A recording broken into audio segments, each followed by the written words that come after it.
మా శాసనసభ్యులు మాజీ మంత్రి శ్రీ ప్రశాంత్ రెడ్డి గారి యొక్క గ్రామంలో జరిగినటువంటి సంఘటన గురించి కొన్ని విషయాలు చెప్పదలుచుకున్నాను నేను. ఈ పరిణామాలకు గల కారణం ఏంటంటే రేవంత్ రెడ్డి గారు అసెంబ్లీ ఎన్నికల్లో వారు ఇచ్చిన 420 హామీల గురించి దాన్ని ఒకటి మాత్రమే ప్రశాంత్ రెడ్డి గారు ప్రశ్నించడం జరిగింది. అదేంటి? NRI policy. ఎన్ఆర్ఐ పాలసీ మీరు హామీ ఇచ్చింది, కానీ చాలామంది ఎన్ఆర్ఐలు చనిపోయినా ఇంకా కొద్దిమందికి వాళ్ళకి నష్టపరిహారం రాలేదు, ఎక్స్టెన్షన్ రాలేదని చెప్పి ఒకటే సబ్జెక్ట్ మాట్లాడాను, అన్ని సబ్జెక్ట్ మాట్లాడాను. 420లో ఓన్లీ 1 మాత్రమే మాట్లాడాను. ఇంకా 419 విషయాలు మాట్లాడలేను. ఒక్క విషయానికి మీరు రెచ్చిపోయి కాంగ్రెస్ పార్టీ కార్యకర్తలు గ్రామానికి వెళ్ళి ఛాలెంజ్ చేసి ప్రశాంత్ రెడ్డి గారి ఇంట్లో ప్రవేశించి దౌర్జన్యం చేసి మన ఇంట్లో ఉన్నటువంటి మన సోదరుల మీద దాడి చేసి ఫర్నిచర్లు కొట్టి ఇవన్నీ చేసినప్పుడు మరి సెల్ఫ్ ప్రొటెక్షన్గా, స్వయం రక్షణ కింద ఆ వ్యక్తిని నిలగొట్టడం జరిగింది. మా కార్యకర్తలు, మాజీ ఎంపీపీ, అదేవిధంగా చాలామంది నాయకులు అక్కడ వాళ్ళు. దాన్ని పోలీస్ డిపార్ట్మెంట్, ముఖ్యంగా పోలీస్ డిపార్ట్మెంట్ పనిచేస్తుంది. సరే, మీకు ప్రభుత్వం ఏదుంటే దాని నుంచి ప్రెషర్స్ వస్తే మీకు రావనిగా పైనుంచి వచ్చిన ప్రెషర్ వల్ల మీరు ఇంట్లో వచ్చి నన్ను వదిలిపెట్టి ఎప్పుడైతే ఆ వ్యక్తిని వెళ్ళగొట్టిండో పర్మిషన్లో వాళ్ళ మీద మరి అటెంప్ట్ మర్డర్ కేసు పెట్టడం ఎంతవరకు సంబంధించింది? దొంగల్ని వదిలిపెట్టి మీరు ఫిర్యాదుదారులను అరెస్ట్ చేస్తే ఎట్లా? నేను అడుగుతున్నా. ఇలాంటి ఇంకా ఫ్యూచర్లో నేను అడుగుతాను, ఇంకా క్వశ్చన్లు వేస్తున్నాను ప్రతిపక్షం కాబట్టి చాలా అడుగుతున్నాను. దౌర్జన్యం చేసి ఇంట్లో ప్రవేశించిన వ్యక్తికి మీరు గౌరవించి ఆ వ్యక్తిని హాస్పిటల్ పడబెట్టి ఆ వ్యక్తి ఇచ్చిన ఫిర్యాదును స్వీకరించి మా మాజీ ఎంపీ మీరు అరెస్ట్ చేసి రాత్రి దొంగలాగా అర్ధరాత్రి 12:30 గంటలకు మీరు ప్రొడ్యూస్ చేస్తే మా న్యాయ నిపుణులు, మా పార్టీ అడ్వకేట్స్ వాళ్ళ నుండి మా కార్యకర్తలందరూ కూడా ఆ ఎక్స్ఎంపీకి కంపలు కాసి మరి నేను డిచ్పల్లి పోలీస్ స్టేషన్లో తర్వాత కోర్టు వద్ద కూడా రక్షణ ఉండడం వల్ల మరి న్యాయస్థానం మాకు న్యాయం చేసి పొరపాటు లేకుండా చేయడం కరెక్ట్ కాదనే ఉద్దేశంతో అటెంప్ట్ మర్డర్ కేసు కాకుండా సింపుల్ కేసుగా గుర్తించి ఇమ్మీడియట్గా బెయిల్ ఇవ్వడం జరిగింది. మొదటి నుంచి చూస్తున్న రేవంత్ రెడ్డి యొక్క చర్యలు, మీరిచ్చిన 620 హామీలను చూసి ప్రజలు మోసపోయిన ఓట్లేసింది. అవి మా నాయకులు కేటీఆర్ గారు కానీ, తర్వాత హరీష్ రావు గారు కానీ, ఆయా ప్రాంతాల్లో ఉన్నటువంటి శాసనసభ్యులు కానీ, ఆయా ప్రాంతాల్లో ఉన్నటువంటి మాజీ శాసనసభ్యులు కానీ, ప్రజాప్రతినిధులు కానీ నిలదీస్తూ ఉన్నాం. మేము నిలదీసినటువంటి నాయకుల మీద తప్పుడు కేసులు పెట్టి జైలు పంపడం, సోషల్ మీడియా వారియర్స్ కూడా ఒకసారి 2 సార్లు 10, 20, 30 కేసులు పెట్టి జైలు పంపడం. ఎందుకు చేస్తున్నాం మాకు అర్థమైంది. ఇప్పుడు మాకు రేవంత్ రెడ్డి గారు మీరు ఎందుకు చేస్తున్నారంటే, మీరు ఇచ్చిన 420 హామీలు అవుతున్నాయో ఎవరు అడగదు, మమ్మల్ని అడిగితే మాత్రం అరెస్ట్ చేస్తుంది అనే ఉద్దేశంతో, దురుద్దేశంతో చేస్తున్నటువంటి కార్యక్రమం. కానీ నువ్వు ఏం చేసినా, 100 మంది అరెస్ట్ చేసినా, 1000 మంది అరెస్ట్ చేసినా అడగడం మాత్రం గ్యారంటీ ప్రజల తరఫున. తప్పకుండా అడుగుతాం, నిన్ను వెంటబడతాం. మీకు ఎక్కడ మీ శాసనసభ్యులు ఉన్నారో, ఎక్కడ మీ మంత్రులు ఉంటారో తప్పకుండా వాళ్ళని తెలుస్తున్నాం. కోరుకునే సమస్య లేదు. నేను ఒక విషయం చెప్తున్నా, మా బీఆర్ఎస్ పార్టీ కార్యకర్తలు కూడా ఎక్కడైనా అక్రమంగా కేసులు పెట్టి మా నాయకులు అరెస్ట్ చేస్తే ప్రతి ఒక్కరూ స్పందించాను. నిన్న మావారెడ్డి స్పందించారు, బాలుకొండ, నిజామాబాద్ రూరల్ ఎట్లా స్పందించారు, ఆర్మూర్ వాళ్ళు స్పందించారు. అదేవిధంగా మనం స్పందించాలా?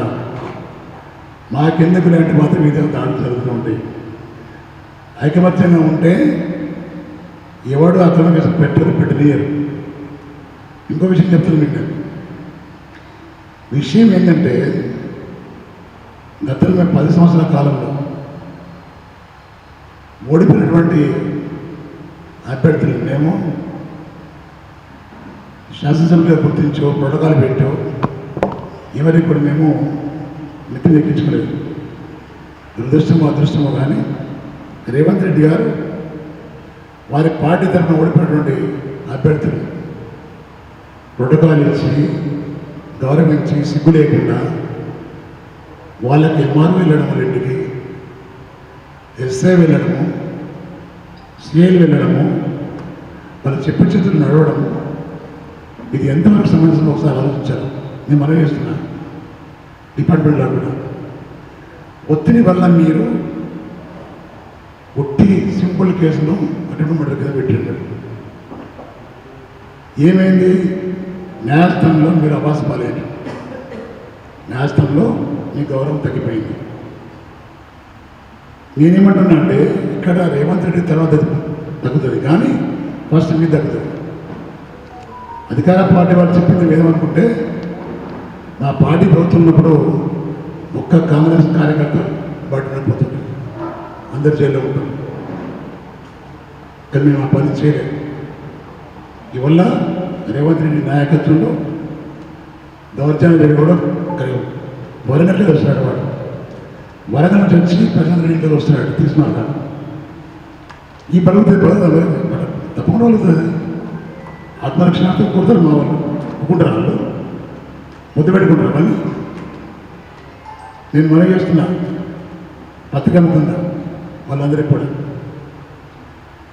బీఆర్ఎస్ కార్యకర్తల నాయకులు ఎవరు కూడా ఇంట్లో బస్సు పడుకోరు. తప్పకుండా దాడులు ఎదుర్కొంటాం. మేము ప్రభుత్వం నిర్ణయిస్తాం. మేము ఎక్కడ వెనక్కి రాము. మేము ఇవాళ రాహుల్ గాంధీ వచ్చి పట్టించండి చూసిన నేను మన బావగారు అయినటువంటి వాద్రాలు 10 ఏళ్ళు సతాయిస్తుంది బీజేపీ గవర్నమెంట్ని. మీ పార్టీ నాయకుడు మొత్తుకుంటున్నాడు బీజేపీ సతాయిస్తున్నాడు. నీకు సిగ్గురా నీకు రేవంత్ రెడ్డి? మీ నాయకుడిని బావమర్దిని కేసులు ఎక్కించి ఈడీ కేసులు పెట్టి ఆయన ఇబ్బంది పెడతామంటే మీ నాయకుడు బాధపడుతున్నారు. మరి అలాంటప్పుడు నువ్వెందుకు ఇబ్బంది చేస్తున్నావు అడుగుతున్నాడు. నువ్వు చేయదు కదా. ఇంకెక్కడ ప్రశ్నించకుంటుంది రాహుల్ గాంధీకి. మీకు జరిగే అన్యాయాన్ని సెంట్రల్ లెవెల్లో ప్రశ్నించడానికి కూడా ఉంటుంది. మేము ఇద్దరిని ప్రశ్నిస్తాం. మేము ఇంకో విషయం చెప్పాలి మీ అందరికీ కూడా, దయచేసి చెప్తున్నా. మా సోదరులు విలేకరు సోదరులు, విచిత్రమైన పరిస్థితి ఏంటంటే రాష్ట్రంలో సెంట్రల్లో ఉన్నది బీజేపీ గవర్నమెంట్, రాష్ట్రంలో అధికారం ఉంది కాంగ్రెస్ ప్రభుత్వం. రెండు జాతీయ పార్టీలు ఒకరికొకరు ఎదుర్కొంటూ మాట్లాడాలా? వాళ్ళ సినిమాలు ప్రజలు నచ్చకపోతే దించాలా? లేదా వీళ్ళు కాంగ్రెస్ పార్టీ వాళ్ళు అమలు చేయని కార్యక్రమాలు అమలు చేయకపోతే బీజేపీ ఎదిరించాలి. ఇద్దరు తప్పిదాలు మేము ఎదిరిస్తా ఉన్నాము. కానీ వాళ్ళిద్దరు కూడా అయిపోయింది. ఇప్పుడు కాంగ్రెస్ బీజేపీ బాయి ప్రజలు గమనిస్తున్నారు. బీజేపీ ఎంపీలు సీఎం పోతారు. సీఎం ఏమో ఢిల్లీకి 2 రోజుల తప్ప పోతున్నాడు. కేంద్రంలో బీజేపీ మంత్రులను కలుస్తున్నాడు. ఈ బీజేపీ ఎంపీలే మోడీ గారికి, అమిత్ షాకు, రేవంత్ రెడ్డికి మధ్యవర్తి చేస్తున్నారు. అంటే ఎప్పటికైనా మనోడే రేవంత్ రెడ్డి, కాబట్టి మీరేమనొద్దు, ఆయన అరేంజ్ చేయొద్దు, ఓటులో దొంగ అయినా కానీ మనోడు అరేంజ్ చేయొద్దు మీరు అని వాళ్ళను మెప్పించేది కూడా బీజేపీ ఎంపీలే. నేను డైరెక్ట్ చెప్తున్నాను. నేను రఘునందన్ రావు గారు బీజేపీ ఎంపీ, ఇక్కడ జరిగేది రేవంత్ రెడ్డి ప్రభుత్వం కాంగ్రెస్ పార్టీకి. 180 ఎకరాలు అసైన్ ల్యాండ్ రఘునందన్ రావుకు అలా కూతురు పట్టా చేస్తారు. ఎట్లా చేస్తారండి? పేదలకు చేస్తారా? పేదలందరూ చేస్తారా? వాడికి ఒక ఎంఆర్ఓకి చేస్తారా? అసైన్మెంట్ ల్యాండ్ పట్టా ఏమైనా చేస్తారా? మాకు డైరెక్ట్గా ఎంపీ కుటుంబ సభ్యులకు అసైన్మెంట్ ల్యాండ్ పట్టా చేస్తారా? ఏది మీకున్నట్టు పొత్తు? ఇద్దరికి 2 పార్టీలకు అవగాహన ఉంది కాబట్టి ఇద్దరు కలిసి మా పార్టీ మీద అవార్డా చేస్తున్నారు, మా పార్టీ మీద కమిషన్ చేస్తున్నారు, మా నాయకుని కమిషన్ చేస్తున్నారు, ఓటు చుట్టూ తిప్పుతున్నారు. అయినా భరిస్తాం, ఎదుర్కొన్న దమ్ములు మాకున్నాయి. కాబట్టి ఈ ఉడత ఊపులకు బీఆర్ఎస్ పార్టీ భయపడదని కూడా మనం చేస్తూ, మరి ఏదైతే మన జరిగిన సంఘటన అవుతున్నామో, రాత్రి వెళ్ళొచ్చి రాజేంద్ర రెడ్డి గారి ఇంటి మీద దాడి చేయడం తీవ్రంగా మేము ఖండిస్తున్నాం. భవిష్యత్తులో అలా జరిగితే అంతకంటే డబ్బులు ప్రతినిధిస్తాం మేము, మా నాయకులు మేము కానీ అంతకంటే 2 ఎదుర్కొంటాం. మేము ఒడ్డి కూర్చోం, చేతులు ముడుచుకొని. ఇది ఒకటే కాదు, చాలా ఉన్నాయి. ఇవాళ ఇచ్చే స్కీమ్లు కూడా రైతుల గురించి మాట్లాడుతుంటాను. రైతులకు అన్ని స్కీమ్లు అమలు చేస్తున్నారు. ఎట్లా చేస్తున్నావు తెలియదు నాకు. రైతు బంధు ముందు చేస్తున్నావు, బోనస్ ఇస్తున్నావు, బోనస్ ముందు చేస్తున్నావు, ఇంకేదో ఇస్తావు రేపొద్దున. మరి అన్ని టచ్ చేసుకుంటూ వెళ్ళిపోతుంది తప్ప ఒకదానికి కూడా ఫండ్స్ లేవు. ఫండ్స్ లేవు తెలుసు నీకు, తెలిసి కూడా వాగ్దానం చేస్తున్నావు. అడుగా మరి మేము నీలా వాగ్దానం చేయలేదు, చేస్తే నాకే ఓటిస్తున్నావు. కానీ మేము అలవి కానీ వాగ్దానం చేసి అమలు చేయలేమనే ఉద్దేశంతో మా నాయకుడు కేసీఆర్ గారు అలవి కానీ హామీలు ఇవ్వలేదు. మేము ఇచ్చి అడిగితే బాధపడుతున్నాం, అక్రమిస్తులు బనాయిస్తున్నాం.